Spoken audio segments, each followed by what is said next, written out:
안녕하세요. 1월 19일 아침의 묵상 시작하겠습니다. 오늘 본문 말씀은 사무엘상 10장 1절에서 16절까지 있는 말씀입니다. 사무엘은 오늘 본문에서 사울에게 기름을 붓습니다. 당신은 여호와께서 자기 백성 이스라엘을 왕으로 세우셨기 때문에 제가 이렇게 기름을 붓습니다 하고 그의 선택됨을 이제 알려줍니다. 그리고 나서 돌아갈 때 여러 가지 일들이 있을 것임을 이야기해 줍니다. 그 일들은 뭐냐면 첫 번째는 라헬 무덤 곁에서 두 사람을 만날 것이다.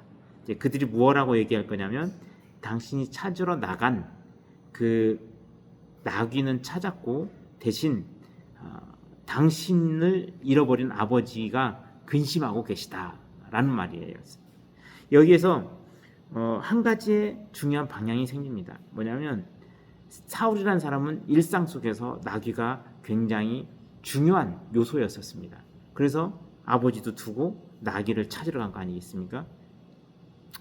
근데 이제 그 나귀는 찾아서 근심이 없지만 이제 이 사울을 잊어버린 것에 대한 그 아버지의 근심이 있었다는 것이죠. 그가 잊어버린 것은 뭐냐면 하나님이 선택해서 인도하실 그 길로 출발했다는 것을 의미합니다. 그래서 사울에게 새로운 방향이 생겼음을 이야기해 주고 있습니다. 그 다음 이런 말씀을 합니다. 베델로 올라가는 세 사람에게서 세 사람을 만날 것이고 그들이 당신에게 빵을 줄 것이다 라고 이야기를 해줍니다. 이것은 하나님께 드려진 행렬 속에서 얻는 그 은혜를 이야기합니다. 그 사울이 새로운 방향으로 출발한 그 시점부터 그냥 자기 인생을 자기 마음대로 그냥 지금까지 살던 대로 사는 것이 아니라 이러한 하나님의 은혜들이 부어질 것이다 라는 것들을 좀 예표하는 이야기라고 이해가 됩니다. 그 다음은 하나님의 산에서 내려오는 예언자들을 만나게 될 것이고 그 예언자들 안에서 예언도 하게 될 거라고 이야기합니다. 사무엘이 사울에게 이야기한 이 일들이 사울이 그 자리를 떠난 이후 전부 다 성취되고 있음을 봅니다. 그리고 사무엘이 한 가지 중요한 얘기를 합니다. 가서 7일 후에 제사를 드릴 거니까 나를 기다려라 라고 이야기를 합니다. 뭐라고 할까요? 사울의 지시, 하나님의 질서를 이야기할 수도 있을 것 같습니다. 어쨌든 이제 왕으로서 자라가는 그 과정 속에서 하나님의 말씀이 그 사울을 통해서 이루어질 수 있는 연결점을 이야기하고 있는 것 같습니다. 그것이 뭐냐면 이제 그때 당시에는 예언자, 선지자를 통해서만 하나님의 말씀이 전해지던 시대였습니다. 그때 사무엘이 사울에게 이야기를 합니다. 가서 7일 후에 제사를 드릴 거니까 기다리십시오. 하나님의 인도하심은 그것을 기다릴 때 정말 제대로 인도하심을 받습니다. 하지만 우리의 마음의 성급함으로 그러한 것들을 지켜내지 못할 때 하나님의 인도하심은 저 멀리 떠나버리게 되고 나는 나대로 고통스럽고 하나님의 뜻은 내 삶을 통해서 이루어질 수가 없는 것이죠. 우리 삶이 그러한 것 같습니다. 하나님이 우리를 선택하셨어요.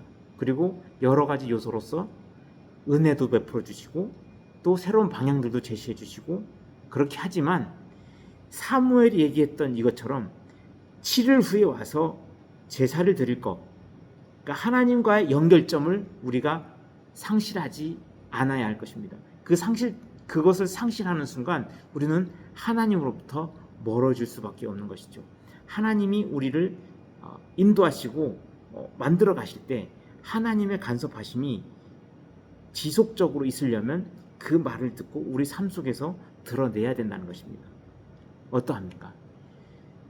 어쩌면 우리는 하나님을 믿는다고 하지만 우리의 욕심을 이루어 달라고 그렇게 기도만 하고 있는 것은 아닙니까? 하나님이 하시는 말씀을 잘 듣고 계십니까? 사울은 사무엘이 한 그 하나님의 말씀을 들으려고 기다려야 합니다. 그리고 기다리라고 한 그 이야기를 할 때까지, 그러니까 그 사울이 올 때까지 기다려야 되는 것이죠. 우리의 삶 속에서 하나님이 말씀하실 때 우리가 조급해서 하나님의 일들 잘 못 들어드리고 못 이뤄내는 것은 그 말씀을 듣고 우리 마음속에 성급함이 가득하기 때문에 그것을 못 이룬다고 생각이 듭니다. 오늘 하루 살아가시면서 하나님이 나에게 주셨던 것, 어쩌면은 우리의 기도를 들으신 것, 그 첫 번째가 바로 나귀를 찾게 된 것이죠. 그리고 우리가 다 알 수는 없지만 우리에게 주셨던 하나님의 은혜들, 이 행렬 속에서 빵을 받은 것, 빵을 얻게 된 것, 그런 것들을 의미하지 않을까요? 또한 하나님의 선지자, 예언자들 틈에서 예언한 것, 하나님의 성령 충만함들, 이러한 것들이 우리 삶 속에서 계속해서 충족하게 채워져야 될 것입니다. 우리의 오늘 하루 살아가는 삶 속에서. 그래서 우리의 삶이 하나님으로부터 멀어지지 않고 하나님과 교제하면서 그 안에서 더욱더 성장해가는 우리의 삶이 되었으면 좋겠습니다. 연약해서 그냥 하나님이 있든 어떤 상관없이 내 마음대로 사는 삶이 아니라 하나님 보시기에 정말 아름다운 삶들을 만들어낼 수 있기를 간절히 소망합니다. 기도하겠습니다. 사랑이 많으신 하나님 참 감사합니다. 우리의 삶을 들어 사용하시려고 우리를 부르시고 세워주셔서 참 감사합니다. 하나님의 선하심들을 잘 이루어갈 수 있도록 우리의 삶을 인도해 주시고 이끌어 주시고, 우리는 또한 하나님의 말씀을 듣고 우리의 삶 속에서 잘 적용하고 또 기다리면서 하나님과 동행하는 삶을 이어갈 수 있도록 인도하여 주옵소서. 오늘 하루도 모든 것들을 주님 앞에 맡겨드리오며 예수님의 이름으로 기도합니다. 아멘.